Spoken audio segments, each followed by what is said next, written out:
नमस्कार, news room Andaman में आप सभी का स्वागत है। मैं ज़ुबैर अली। दोस्तों, इस वक्त हम खड़े हैं जीबी पंत हॉस्पिटल के ठीक सामने पर। एक प्रेग्नेंट महिला जो कि जीबी पंत अस्पताल में आई थी कुछ दिनों पहले, यानी 15 से 20 दिन पहले, जो अपना इलाज यहाँ पर जीबी पंत अस्पताल में करा रही थी, जो कि वंडूर की निवासी हैं। और उन्हें जो है यहाँ के फार्मासिस्ट द्वारा एक मेडिसिन जो है लापरवाही की वजह से जो है एक मेडिसिन दिया गया, और जो थायराइड का मेडिसिन उनको दिया जाता था उसकी जगह जो है उन्हें पेन किलर मेडिसिन दे दिया गया यहाँ के जो फार्मासिस्ट है। और उस मेडिसिन को उन्होंने बाकायदा 15 दिन तक खाया भी। जो उनको थायराइड की मेडिसिन दी जाती थी उसकी जगह जो है उस महिला को, उस प्रेग्नेंट महिला को 15 दिनों तक पेन किलर का जो मेडिसिन दिया गया और उसे जो है उस महिला ने कंज्यूम भी किया। तो ये कितनी बड़ी लापरवाही हमारे जीबी पंत अस्पताल के प्रशासन और जीबी पंत अस्पताल के जो फार्मासिस्ट के द्वारा की गई है। और जब वो महिला अपनी दवाई को फिर से कंटिन्यू कराने के लिए मैं गई, पीएचसी मंगलूटान में गई, तो वहाँ के जो डॉक्टर्स और वहाँ के जो स्टाफ्स ने उन्हें बताया कि आपको जो मेडिसिन दिया गया है ये पेन किलर मेडिसिन है, ये आपका थायराइड का मेडिसिन नहीं है। तो सोच सकते हैं दोस्तों कि एक पेन किलर मेडिसिन जो एक महिला को दी गई है थायराइड की मेडिसिन के जगह, उसे जो है उन्होंने 15 दिन तक कंज्यूम भी किया है। इससे उन पर, उस महिला पर और उनके जो जात बच्चे जो उनके गर्भ में पल रहा है उस पर कितना बुरा असर पड़ सकता है, और ये कितना बड़ा नेग्लिजेंस है हमारे जीबी पंत अस्पताल के द्वारा। तो इसी संदर्भ में हमारे साथ आज हिंदू राष्ट्र शक्ति के अंशुमन जी और राकेश्वर लाल जी और जो महिला हैं उनके जो है परिजन भी हमारे साथ जुड़े हैं। हम उनसे बात कराएंगे, आपको सीधे आपको उनकी रिपोर्ट दिखाएंगे और आप उनसे जानेंगे कि आखिर ये पूरा मामला क्या है। नमस्कार सर। नमस्कार सभी आइलैंडर्स को मेरा तहे दिल से नमस्कार। एक्चुअली देखिए, जीबी पंत को लेके काफ़ी सारा बात जो हम लोग करते हैं और जेन्युइनली जो खामियां रहता है जीबी पंत की तरफ से या हमारे हेल्थ सेक्टर की तरफ से, तो उसका बात जो है हम लोग उठाते रहते हैं। अब देखिए, इतने सारे मतलब हादसे हुए हैं जीबी पंत के चौराहे पे, और इनके नेग्लिजेंसी के कारण जो है काफ़ी लाइफ का जो है बर्बादी हुआ है, काफ़ी फैमिलीज़ का बर्बादी हुआ है। ये बात जब हम करते हैं तो हमारे ऊपर इल्ज़ाम लगता है कि हम एक अराजकता फैला रहे हैं जीबी पंत के ऊपर में। लेकिन आप मेरे को बताइए कि यहाँ पे ना डॉक्टर है, ना स्टाफ्स है, ना लैब टेक्नीशियंस है, ना यहाँ प्रॉपर रेडियोलॉजिस्ट है। तो हम बात ना करें तो कैसे चुप रहे? और जिन लोगों को लगता है कि हम लोग बेकार का बात कर रहे हैं, कि उन लोग प्रूफ करें कि यहाँ पे हम लोग जो बात कर रहे हैं वो गलत है। सीधा बात। ऐसे अब पर्सनल अटैक के लिए तो हम लोग मीडिया के सामने नहीं आ रहे हैं। ये जीबी पंत हॉस्पिटल मेरा अपना घर का लिए नहीं है। यहाँ पे रह रहा कम से कम लाखों परिवार के लिए है ये जीबी पंत हॉस्पिटल। और यही हॉस्पिटल में आज एक हादसा ऐसा मतलब हमारे सामने आया है। अब सोचिए, 3 महीना का प्रेग्नेंट लेडी है, ठीक है, उनको जो है थायराइड का प्रॉब्लम था, तो यहाँ पे आके थायराइड का ट्रीटमेंट कराया, तो उनको जो है प्रिस्क्रिप्शन में एक दवाई लिख के दिया थायराइड के लिए, जो कि उनको कम से कम 1 महीना करीब कंटिन्यू करना था। तो यहाँ पे जो फार्मासिस्ट हैं वहाँ से डॉक्टर बढ़िया से ट्रीटमेंट करके प्रिस्क्राइब करके दवाई जो है दिया। फार्मासिस्ट का यहाँ पे जब वो स्लिप दिया गया तो उनका काम रहता है कि दवाई का नाम देख के प्रॉपर दवाई जो है देख के देना चाहिए, क्योंकि यहाँ पे जैसा कि हम सभी जानते हैं कि कम से कम जो है आपका 70% यहाँ का पॉपुलेशन जो है वो पढ़ा लिखा उतना है ही नहीं, या फिर उतना कंसर्न नहीं रहते हैं। ये उनके ऊपर डिपेंडेंट रहते हैं कम्प्लीटली कि भैया ये दवाई जो है सुबह शाम ले लीजिए, लिख के दे देगा, वो कर लीजिए, बस उतना ही। उन लोग इतना भी नहीं करते कि उन लोग स्लिप के साथ में दवाई सही दिया कि नहीं वो मिला ले, है ना। तो वही एक बात आज हमारे सामने आया है। उनको जो है फार्मासिस्ट जो है गलती से जो प्रिस्क्राइब दवाई था वो ना दे के एक पेन किलर दवाई, जो कि प्रेग्नेंट लेडीज़ को नहीं देना चाहिए, ठीक है, वो दवाई दे चुका है। और वो जो है 16 डेज़ खाली पेट में कंज्यूम कर चुकी है ऑलरेडी, ठीक है। उसके बाद जो है उनको पता चला है दूसरे मंगलूटान हॉस्पिटल से, या उनका जो पर्सनल नर्स जो रिलेटिव है उनका, वो जब देखे तो बोले कि ये तो गलत दवाई है, आप जो दवाई ले रहे हो ये गलत है, ये आपका जो प्रेगनेंसी है उसको डैमेज करेगा। तो आप सोचिए, इतना बड़ा एक नेग्लिजेंसी हमारे जीबी पंत फार्मासिस्ट की तरफ से हुआ है। तो आज हम लोग आए हैं, इनके परिवार जो है हमारे मेरे साथ खड़ा हुआ है। हम लोग जाके जो कंसर्न डॉक्टर थे उनसे भी बात की है, तो उन्होंने भी एक्सेप्ट किया है कि ये फार्मासिस्ट का बहुत बड़ा नेग्लिजेंसी है। ना जाने, ये तो केस हमारे सामने आज आया है, ना जाने ऐसे नेग्लिजेंसीज कितने के साथ पहले हो चुका होगा, कितना लाइफ बर्बाद हो चुका होगा जो दुनिया में आने से पहले ही चला गया होगा। तो ये सब चीज़ को सीरियसली लेते हुए हम ये चाहते हैं कि इनके थ्रू अभी जो प्रेग्नेंट लेडी का जो वाक़या सामने आया है, इनके थ्रू एक लेसन जाए कि फार्मासिस्ट को जल्द से जल्द जो है उनके ऊपर एक्शन लिया जाए, और हेल्थ डिपार्टमेंट जो है प्रिकॉशनरी स्टेप्स क्या लेगा, इसको ऐसा आइंदा ना हो, इसके लिए क्या स्टेप्स लेगा, वो जल्द से जल्द जो है पब्लिक को बताएं। जैसा कि बीच में जो है हॉस्पिटल को लेके हम लोग जब इतना बात कर रहे थे, तब एक प्रेस मीट किया गया था, तब उनका रिपोर्ट कार्ड के हिसाब से सब कुछ परफेक्ट था। तो मुझे ये परफेक्शन के बारे में भी थोड़ा बता दिया जाए कि पब्लिक को बता, मुझे नहीं, पब्लिक को बता दे, ठीक है, फिर से प्रेस मीट करे, और ये जो नेग्लिजेंसी हुआ है इसके ऊपर में क्या एक्शन लिया है और क्या स्टेप्स, इसको आइंदा ना हो उसके लिए क्या स्टेप्स लिया है वो बताएं, ठीक है। जो लिखी गई मेडिसिन के अलावा कोई और मेडिसिन दे दिया गया था उनको क्या? जी हाँ, क्या डॉक्टर, बता सकते हो मेडिसिन हमारे कैंप में? जी हाँ बिल्कुल, ये देखिए, ये है आपका पेन किलर एक्चुअली, ठीक है, आप थोड़ा जूम करके देख सकते हैं, ये है पेन किलर, और इनको जो थायराइड का दवाई दिया था वो इनको नहीं मिला, ठीक। तो एक्चुअली यहाँ से बोला गया था कि 6 बाद अगर ख़त्म हो जाता है तो इन लोग वांडूर में रहते हैं, तो वापस जीवी पंथ इतना दूर ना आके मंगलूटन हॉस्पिटल से उनको जो है दवाई ले लिया जाए। तो वहाँ पे जब गए, तो वहाँ पे जब वो प्रिस्क्रिप्शन से दवाई दिए तो लोग बोले कि मुझे तो वो दवाई नहीं दिया, उनका कवर अलग है, दवाई का कलर अलग है। तो जब ये दवाई दिखाया तो वहाँ से बोला गया कि ये दवाई तो दूसरा दवाई था जो कि प्रेग्नेंट लेडी को नहीं देना था। और आपने बताया कि उन्होंने जो 16 दिन से कंज्यूम भी किया, 16 दिन खाली पेट में कंटिन्यूअसली 16 डेज जो है वो लेडी कंज्यूम की है। तो प्रेग्नेंट लेडी उनको काफ़ी बुरा असर पड़ सकता है, माँ के ऊपर भी असर पड़ेगा, बच्चे के ऊपर तो डेफिनेटली पड़ेगा। डॉक्टर यहाँ पे बोल रहे हैं कि अभी तक हमें कुछ वैसा पता नहीं चल पा रहा है, इनका स्कैनिंग होगा उसके बाद पता चलेगा, लेकिन ये बोल रहे हैं कि अगर बुरा से बुरा हो सकता है तो किडनी का प्रॉब्लम हो सकता है माँ के लिए भी, और जो बच्चा अंदर में पल रहा है उसका भी किडनी में इफेक्ट हो सकता है। तो आप सोच सकते हैं कि ये कितना बड़ा इशू है। ये देखिए अंशुमन जी, पेन किलर जो होता है वो एक पर्टिकुलर टाइम में लेने के लिए 1 या 2 दिन खाने का, वो भी आपका पेन ज़्यादा है तो अगर आप ज़्यादा मात्रा में उसे लेंगे तो आपके ऑर्गन्स को भी डैमेज हो सकता है। 100% ये लेमैन को भी पता है, लेकिन ये रिस्पॉन्सिबिलिटी किसका आ रहा है? ये सब रिस्पॉन्सिबिलिटी एक फार्मासिस्ट का आता है कि वो डॉक्टर का प्रिस्क्राइब जो दवाई है वो ठीक से पढ़े, और जो दे रहा है वो सही है कि नहीं वो ठीक से पढ़े। तो जब आपने कंसर्न डॉक्टर से जाके इसके बारे में पूछा तो उन्होंने आपको क्या बताया कि उन्होंने पूरा रिस्पॉन्सिबिलिटी लिया है। उन्होंने कहा है कि ये बहुत बड़ा नेग्लिजेंसी हुआ है हमारे फार्मासिस्ट की तरफ से, और वो जो है कल से इसके ऊपर एक्शन ले रही है, और डिसिप्लिनरी एक्शन जो है उनके तरफ से लिया जाएगा, ठीक है।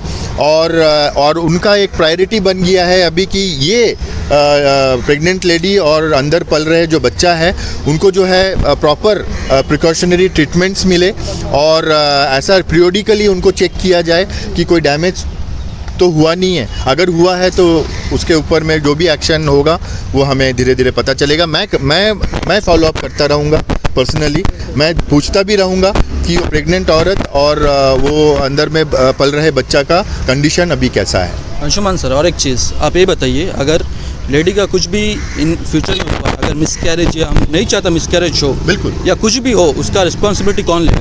जीवी पंथ हॉस्पिटल लेगा। डॉक्टर खुद बोली है कि जो नेग्लिजेंसी यहाँ से हुआ है रिस्पॉन्सिबिलिटी उन्हीं लोग लेंगे, और वो रिस्पॉन्सिबिलिटी में उन लोग क्या क्या स्टेप्स लेते हैं और क्या क्या डैमेज होता है कि मतलब उसके ऊपर डिपेंड करता है।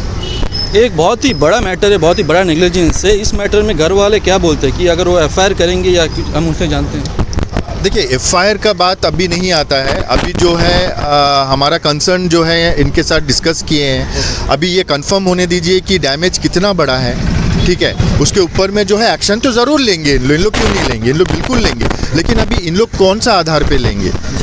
क्योंकि यहाँ पे हमें सिर्फ पता चला है कि ये पेन किलर जो है प्रेग्नेंट लेडी को नहीं देना चाहिए, इतना तक पता चला है। अभी डैमेज कितना हुआ है, क्या है, नहीं है, इसके ऊपर में डिपेंड करता है कि इनका नेक्स्ट स्टेप्स क्या होगा। आप इन्हीं से बात कर सकते हैं इस मामले। नमस्कार सर। नमस्कार। देखिए आज हमारा जीवी पंथ का जो नेग्लिजेंसी है, हमारा जो पेशेंट है, इसका ऊपर बहुत बड़ा असर। इसका फर्स्ट प्रेगनेंसी है, इसमें जो है बच्चा को अभी 3-4 महीना का प्रेगनेंसी है। इसमें जब थोड़ा सा थायराइड का प्रॉब्लम ही था, उसके लिए ट्रीटमेंट लेता था। उसका वो जो दवा उसको दिया है पेन किलर, वो हम लोग तो कभी भी पेन किलर 1 बार या 2 बार खाता, ये कंटिन्यूअली खाली पेट में 16 दिन तक ले लिया, 16 दिन तक ये दवाई ले लिया। इसमें पता नहीं, डॉक्टर तो नहीं है, लेकिन इसमें मेरा ख्याल है कि बच्चा को शायद कुछ ना कुछ असर पड़ेगा। डॉक्टर से जब बात करा कि उसने बताया कि इसमें बच्चा का माँ को भी किडनी का प्रॉब्लम हो सकता है, बच्चों को भी हो सकता है। अगर ऐसा कुछ भी हो गया, इसका रिस्पॉन्सिबिलिटी डायरेक्ट जीवी पंथ हॉस्पिटल है। इसके लिए तो अभी डॉक्टर रिसर्च करके बताएगा कि बच्चा का कितना तक असर पड़ा है और क्या आगे का क्या हो सकता है।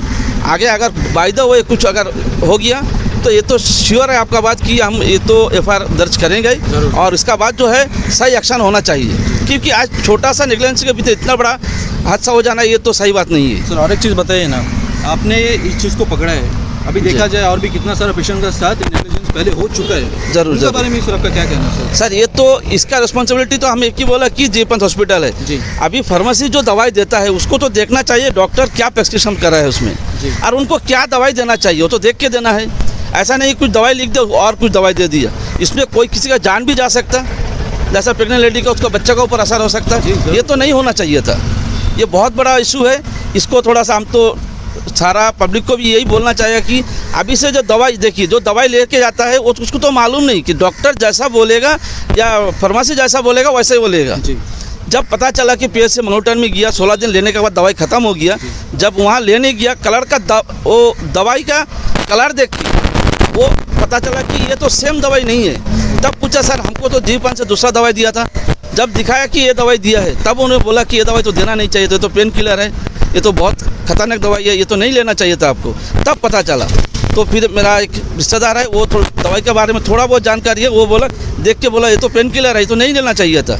उसके बाद आके डॉक्टर से बात करा, डॉक्टर बोला ये तो एकदम मान लिया कि ये हमारा जो फार्मेसी है उसका उनका गलती से ये हुआ है। सर हमें और एक चीज़ पता चला है कि फार्मासिस्ट सर बहुत ही रूड है और वो प्रॉपर जो प्रिस्क्रिप्शन दवाई जो डॉक्टर देते हैं वो प्रॉपर्ली उसको नहीं देते हैं। जैसा आपका साथ इंसिडेंट हुआ और वो पेशेंट का साथ भी बहुत रूडली बिहेवियर करते हैं। जरूर ये सर ठीक है फार्मासिस्ट को, आप फार्मासिस्ट के लिए क्या मांग कर रहे हैं डीएचएस से या एडमिनिस्ट्रेशन से कि उनको तत्काल डिसमिस किया जाए या क्या किया जाए सर, वो आप बोलिए। बिल्कुल ये तो सर होना ही चाहिए। अगर वो बच्चा का माँ के ऊपर या बच्चा का जो पेट में पाल रहा है बच्चा उसके ऊपर कुछ भी असर हो, हम तो बोलेंगे इस तरह का फार्मेसी हमको नहीं चाहिए जी।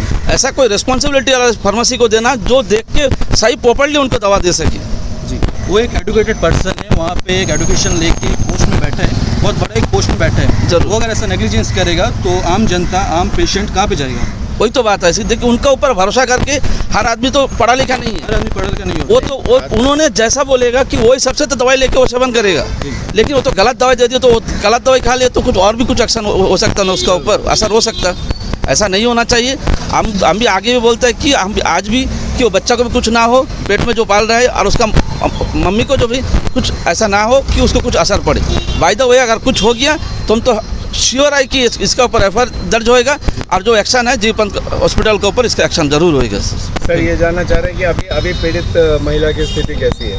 अभी नॉर्मली है, अभी उसका ट्रीटमेंट चल रहा है। अभी ट्रीटमेंट करके उसका टेस्टिंग वगैरह लिख के दिया और टेस्टिंग होने के बाद ही पता चलेगा कि क्या कंडीशन में है। Thank you. देखिए एक बहुत बड़ा एक जो लापरवाही फिर से हमारे सामने आया है कि यहाँ पे जो है जो ब्लड सैंपल लिया जाता है, यहाँ पे खास करके जो एंडोस्कोपी जो पेशेंट करवाना है उनके लिए HIV टेस्ट जो है ये बहुत मैंडेटरी होता है। बिना HIV टेस्ट का इन लोग एंडोस्कोपी नहीं कर सकते और इन लोग करेंगे भी नहीं डॉक्टर्स।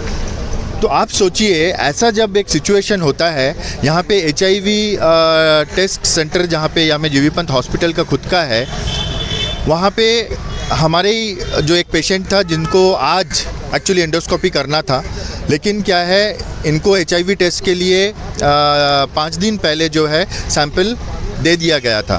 तो नेक्स्ट डे उनको रिपोर्ट लेना था। तो नेक्स्ट डे जब हम लोग आए तो पता चला कि सेंटर क्लोज़ है। क्यों क्लोज़ है? क्योंकि उनका ट्रेनिंग चल रहा है। ठीक है, कोई बात नहीं। तो हम लोग दूसरे दिन आए, मतलब दूसरा दिन आए, तो दूसरा दिन आने के बाद भी पता चला कि क्लोज़ है। ऐसा करके आप सोचिए, आज का डेट में भी मैं खुद गया था वहाँ पे, आज का डेट में भी बंद है। मतलब कंटिन्यूअसली 4 दिन से वो सेंटर बंद है।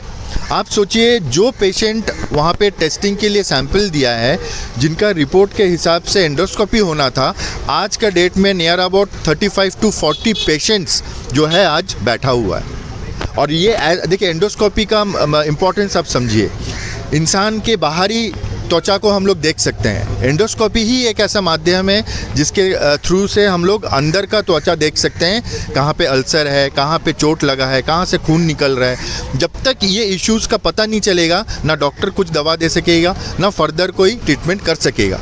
आप सोच सकते हैं ये 40 पेशेंट्स का भी सिचुएशन क्या होगा। ये टेस्टिंग से पहले ऑब्वियसली उनका एंडोस्कोपी नहीं किया गया, तो ये कितने दिन से झेल रहे, कितने महीनों से झेल रहे हैं। जब जाके यहाँ पे तो आपका डेट मिलता है, कम से कम एक कितना, यहाँ डेट मिलने के लिए भी तो ऐसा लगता है वो कोर्ट का तारीख मिलने का जैसा है। उसके बाद भी अगर ये टेस्ट सेंटर्स अगर ऐसा करेंगे तो इसका रिस्पॉन्सिबिलिटी कौन लेगा? अंडमान का सबसे बड़ा हॉस्पिटल कहा जाता है जीवी पंत को, north middle Andaman, south Andaman, सबसे बड़ा हॉस्पिटल अंडमान में जीवी पंत को कहा जाता है जी। और जीवी पंत में अगर ऐसा हालत है तो बाकी हॉस्पिटल का क्या होएगा, बाकी सब सेंटर्स का क्या होएगा, वो बताइए ना सर आप। बदतर से बदतर हालत है। लेकिन कहीं कहीं हम ये देखे हैं कि जीवी पंत से बेटर है आपका PSCs एंड CSCs, छोटे छोटे जो हॉस्पिटल है वहाँ पे। क्यों बोलिए? क्योंकि वहाँ का जो कंसर्न डॉक्टर्स है या स्टाफ्स है ना, उन लोग पर्सनल केयर करते हैं। उन लोग खुद से सोचते हैं कि पेशेंट्स को क्या करने से एक स्टेप बढ़ा के क्या करना चाहिए कि वो सही हो जाए। और सर और एक बात आप बताइए ना, ऐसा इतना लापरवाही क्यों सर? एक गवर्नमेंट हॉस्पिटल इसलिए लापरवाही है क्यों सर? इसका कारण हम बता रहे हैं। देखिए, जीवी पंत को लेके कम से कम 3 साल से हम लोग जैसा लड़के लोग जो है या फिर सिटीजन जो है बात कर रहे हैं। हम जैसे लोगों का बात को दबाने के लिए यही मैनेजमेंट और यही एडमिनिस्ट्रेशन बहुत कोशिश किया है। इसका एक बहुत बड़ा एग्जाम्पल आप लोगों के सामने है कि हम लोग जब ये आपका जो विमला केस के बाद से जो भी इश्यूज़ हम लोग उठा के रखे थे या उठा रहे थे, हॉस्पिटल का हर एक बात को हम लोग मीडिया के सामने ला रहे थे, लोगों को बता रहे थे। उसके बीच में आया था ये आपका हेल्थ सेक्टर जो है, एक प्रेस मीट किया था ये बोलने के लिए कि हम लोग जो बोल रहे हैं वो बेबुनियाद है, हम लोग अराजकता फैला रहे हैं और हम लोगों को एक्शन लिया जाए, इन लोगों को अंदर नहीं आने दिया जाए। पुलिस केस भी किए थे इन लोग। खैर कोई बात नहीं, जो भी करें, क्योंकि हमें पता है हम लोग क्या आवाज़ उठा रहे हैं। उसके बाद इन लोग इतना बेशरम है, ये एडमिनिस्ट्रेशन और ये हेल्थ सेक्टर, इन लोगों को अवार्ड दिया गया। ये प्रज्ञा शर्मा जो कि जीवी पंत हॉस्पिटल का मतलब नामो निशान मिटाने के लिए एकजुट खड़ी थी, उसको अवार्ड दिया गया। 5 दिन से सर बंद है, इसका कारण अवार्ड दिया गया सर? हाँ, यहाँ पे आदमी मरता है, यहाँ पे जान जाता है, यहाँ पे इक्विपमेंट्स नहीं है, यहाँ पे स्टाफ्स नहीं है, यहाँ पे प्रॉपर मशीनरीज नहीं चल रहा है, इसीलिए इन लोगों को अवार्ड दिया गया कि इतना मतलब नीचा और इतना गंदा से गंदा मैनेजमेंट के वजह से इनको अवार्ड दिया गया। और इन लोग इतना बेशरम है, इन लोग मीडिया के सामने आ भी जाते हैं। चलिए हम लोग बेशरम है मान लिए, लेकिन कोई एक पब्लिक का तरफ से बोल दे कि अंशुमन भाई, राकेश भाई या फिर राशन रशीद जैसा आदमी हो गया, हमारे संजय भाई जैसा आदमी हो गया, या फिर कितने ही लोग हैं जो जीवी पंत को लेके, हेल्थ सेक्टर को लेके आगे बढ़ के काम करते हैं। सिर्फ हम लोग बात नहीं करते हैं, हम लोग कंट्रीब्यूट भी करते हैं। ठीक है, तो जब ऐसे लोगों को बात दबाने के लिए इन लोग एक होके इतना दरिंदगी कर सकता है, तो हम लोग कहाँ से उम्मीद करेंगे कि ये जीवी पंत हॉस्पिटल सुधरेगा? अब जीवी पंत हॉस्पिटल लेके एक इशू बताइए ना, हम आपको बोलेंगे कि किस लिए हो रहा है। ये clear cut failure of the management है। यहाँ का जो मतलब MS, खास करके MS का जो लोग हैं यहाँ पे जो मैनेज कर रहा है MS, उनको बहुत स्ट्रिक्ट होना पड़ेगा। हमारे ऊपर गुस्सा होकर कोई फ़ायदा नहीं है, क्योंकि लोगों को पता है। आप बस जो है सर पॉइंट का बात कर रहे हैं, यहाँ पे ना मशीनरीज है, ना कोई प्रॉपर इक्विपमेंट्स है, ना यहाँ पे ब्लड अवेलेबिलिटी है। तो आप लोग सर जो पॉइंट का बात कर रहे हैं यहाँ पर, लेकिन जो DHS उल्टा आपके ऊपर सर कंप्लेन करता है, इसका ये क्या बात हुआ सर? ये मैं तो इसका सारा श्रेय मतलब ये जो गड़बड़ी हो रहा है, नेग्लिजेंसीज हो रहा है, मिसमैनेजमेंट हो रहा है, ये मैं सारा जो मतलब रिस्पॉन्सिबिलिटी है, मैं हमारे समाज का सबसे उच्चतम पढ़ा लिखा हुआ आदमी लोगों को मैं देना चाहता हूँ, जो यहाँ में IAS बनकर यहाँ पे बैठते हैं, जो यहाँ पे हेल्थ सेक्रेटरीज बनकर बैठते हैं, उनका उनका वो चाहेगा तो ये सुधर नहीं सकता है क्या? लोग पहले ना सैलरी कम कर देना। हाँ, उन लोग क्या ये सोच नहीं सकता है कि हमारे वजह से यहाँ में कई लाइफ ठीक हो सकता है। लाइफ ठीक छोड़िए, हमारे यहाँ पे फिनेंशियल प्रॉब्लम भी इन लोग सॉल्व कर सकते हैं। सरकार अपना तरफ से जो करना है कर रहे हैं, लेकिन जोनल जो अथॉरिटीज़ है, उनका जो हेड्स है, उन लोग क्या कर रहे हैं? सिर्फ एक डेजिग्नेशन ले लिए हैं, IAS ऑफिसर दानिक्स, बस एसी रूम में बैठेंगे, एसी गाड़ी में बैठेंगे। जब उनको कहीं घूमना रहेगा, उनका फैमिली को घूमना रहेगा, हेलीकॉप्टर सर्विस देंगे, स्पेशल बोट सर्विस देंगे। वो सब सर्विस किसके लिए है भैया? सबसे प्रायोरिटी में पेशेंट्स के लिए है, उसके बाद पब्लिक के लिए है। उन लोग एक्चुअल में हमारा बड़ा नौकर है, लेकिन मालिक बन के फिरते हैं उन लोग, तो परेशानी तो ऐसा जगहों पे होगा ही।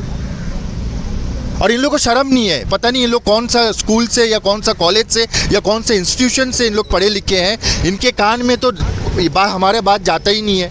उन लोग खड़े हो जाएंगे, हमें कैसा दबाएंगे, हमारे खिलाफ में कैसा बात करेंगे, और हमें कैसा मतलब ऐसा प्रूफ करेंगे कि हम गलत है वो सही है। इसीलिए मिसमैनेजमेंट की बात जो आप कर रहे थे, लेकिन ऐसा कई बार हमारे जो जीवन में ऐसा हुआ है कि देखिए कई बड़े बीमारियां जो मेलन के डॉक्टर नहीं ठीक कर पा रहे थे, वो बीमारी जो है हमारे जैसे साजी वर्गीस डॉक्टर है मुस्तफा सर, उन्होंने जो है उसे कई बार जो है बहुत सही तरीके से जो है ठीक किया है सर। लेकिन ये मिसमैनेजमेंट होता क्यों है सर? क्योंकि डॉक्टर्स तो हमारे बहुत ही वेल क्वालिफाइड डॉक्टर्स हैं हमारे पास, तो मिसमैनेजमेंट क्या हमारे पास इक्विपमेंट्स की कमी है, या फिर हमारे पास जो है जो हमारा एडमिनिस्ट्रेशन जो है इनको प्रोवाइड नहीं? मैं समझ गया हूँ। मैं आपको एक एग्जांपल देता हूँ। सचिन का हाथ में गुल्ली डंडा दे देंगे कि क्या वो क्रिकेट का बादशाह बन जाता है क्या? हाँ, यहाँ में हम तो शुरू से बोल रहे हैं, हमारे पास होनहार डॉक्टर है, लोकल्स डॉक्टर हमारे पास होनहार है, लेकिन ये प्रज्ञा शर्मा जैसा लोग 2 दिन के लिए बाहर से आके हमें बर्बाद करके जा रहे हैं। ये हमें समझना पड़ेगा। खास करके यहाँ का जो दैनिक्स और IAS ऑफिसर्स है, इनको भी समझना पड़ेगा। हमारे आइलैंड का टैलेंट को यूज़ क्यों नहीं करते हैं? हमारे पास में कार्डियोलॉजिस्ट हमारे श्रीकांत डॉक्टर थे, उनका पीछे प्रज्ञा शर्मा जैसे लोग लग के उनको बाहर जाना पड़ा, मजबूरन में उनको बाहर जाना पड़ा ट्रेनिंग के नाम से। जैसी प्रज्ञा शर्मा चले गई, वो वापस आ गए। हमारे लोग यहाँ पे सर्व करना चाहते हैं, उनको पैसों का भी ज़रूरत उतना नहीं है, उनका दिल है कि आइलैंडर्स को उन लोग सर्व करें। साजी वर्गीस जैसे लोग, इनके पास भी इक्विपमेंट्स कहाँ देते हैं काम करने के लिए? आपको पता है, आपको एक सच्चाई हम बता रहे हैं, मैं नाम लेके नहीं बोलूँगा, लेकिन ये इंटरनल इन्वेस्टिगेशन किया जाए। यहाँ पे जो होनहार डॉक्टर्स लोग हैं, मैक्सिमम इक्विपमेंट्स वो अपने पैसों से खरीद के लाते हैं यहाँ पे। आप विश्वास करेंगे नहीं करेंगे पता नहीं, आप पता कर लीजिए। यहाँ पे मैक्सिमम होनहार डॉक्टर्स जो है उनका हाथ बंधा हुआ रहता है। यहाँ पे हमारा न्यूरोलॉजिस्ट नहीं है। आपको पता है हमारे आइलैंड में न्यूरो ट्रीटमेंट नहीं होने के वजह से कितने लोगों का डेथ हुआ है, मेरे ही फैमिली में हुआ है।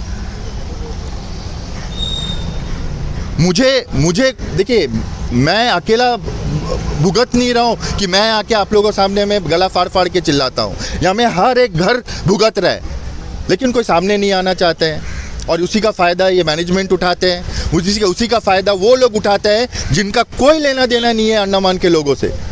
हमें लेना देना है भाई, ये हमारा घर है।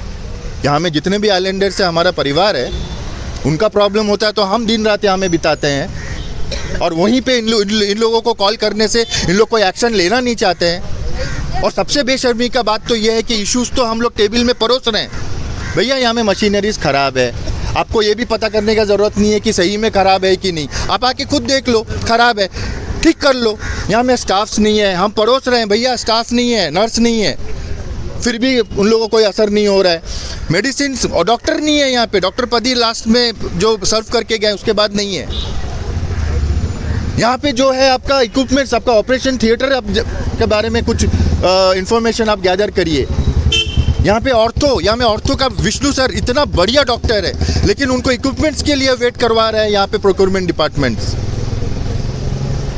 ये सब एक दिन दो दिन का इशू नहीं है, सालों साल का इशू है। क्या यहाँ में IAS ऑफिसर लोग का यही है उनको एजुकेशन, यही है उनका वो जो हम तो कभी यूट्यूब में देखते हैं कि IAS और जो है IPS का जब इंटरव्यू होता है, समाज के लिए क्या सर्व करेंगे, बड़ा बड़ा डायलॉग मारते हैं। वो अंडमान में तो टोटली फेल्ड है। आप एक सेक्टर ले लो ना, आप हेल्थ सेक्टर के बारे में बात कर रहे हो, आप एक सेक्टर ले लो, वो सेक्टर का IAS ऑफिसर्स क्या कर रहे हैं? हाँ, रोड का क्या कर रहे हैं, इंडस्ट्रीज़ का क्या कर रहे हैं, इलेक्ट्रिसिटी का क्या कर रहे हैं, पानी का क्या कर रहे हैं, यहाँ में शिपिंग का क्या कर रहे हैं? ये सब चीज़ बहुत ही बड़ा मुद्दा, हम शुरू से आवाज़ उठाते आए हैं। बीच में हम थोड़ा चेक कर रहे थे कि क्या सुधरता है क्या नहीं सुधरता है, लेकिन हालत बहुत ही ख़राब है, बहुत ही ख़राब है।